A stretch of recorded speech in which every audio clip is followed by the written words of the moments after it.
45 ஆண்டுகளில் எந்த முதலமைச்சருக்கும் இல்லாத தைரியம். ஒரே மாதத்தில் செய்த விஜய். அன்புமணி பாராட்டு. சட்டமன்ற தேர்தலில் திமுக, அதிமுக கூட்டணிகளை தோற்கடித்து தாவேகா ஆட்சி அமைத்துள்ளது. தாவேகா தலைமையில் புதிய கூட்டணி உருவாகும் சூழ்நிலை ஏற்பட்டுள்ளது. பாமகவும் தாவேகாவுடன் இணக்கமான போக்கை கடைபிடித்து வருகிறது. கடந்த 45 வருடங்களாக எந்த முதலமைச்சரும் செய்யாத விஷயத்தை பதவியேற்ற ஒரு மாதத்தில் விஜய் தைரியமாக செய்ய முன்வந்துள்ளார் என்று அவருக்கு அன்புமணி ராமதாஸ் பாராட்டு தெரிவித்துள்ளார். சென்னையில் நடைபெற்ற பொதுக்கூட்டத்தில் பாமக தலைவர் அன்புமணி ராமதாஸ் பேசுகையில், எங்கள் மருத்துவர் ஐயா 1980ஆம் ஆண்டு வருடத்தில் வன்னியர் சங்கத்தை தொடங்கி முதல் மாநாட்டை நடத்தினார். அதில் முதல் 3 தீர்மானங்கள் மிகவும் முக்கியமானது. வன்னியர்களுக்கு 20 விழுக்காடு ஒதுக்கீடு, தமிழகத்தில் சாதிவாரி கணக்கெடுப்பு அனைத்து சமுதாயத்தினருக்கும் சமூக நீதி இடஒதுக்கீடு கொடுக்க வேண்டும், பட்டியலின மக்களுக்கு 2 விழுக்காடு கூடுதல் ஒதுக்கீடு வழங்க வேண்டும் என்ற தீர்மானம் நிறைவேற்றப்பட்டது.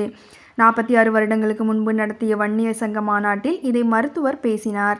அதன் பிறகு எத்தனையோ முதலமைச்சர்கள் வந்தனர். எம்ஜிஆர் அவர்களை நம் மருத்துவர் பலமுறை சந்தித்து இந்த கோரிக்கையை வலியுறுத்தினார்.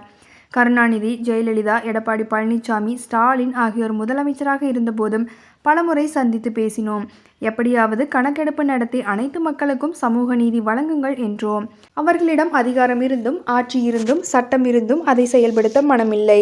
ஆனால் ஆட்சிக்கு வந்த ஒரு மாதத்திலேயே முதலமைச்சர் விஜய் தைரியமாக இந்த அறிவிப்பை வெளியிட்டுள்ளார். இதற்கு தான் உண்மையிலேயே அவரை பாராட்ட வேண்டும். இது ஏதோ என் பிரச்சனை, உங்கள் பிரச்சனை இல்லை. இது தமிழ்நாட்டின் பிரச்சனை. இவ்வளவு நாட்களாக கணக்கெடுப்பு நடத்த அவர்களுக்கு தைரியமில்லை.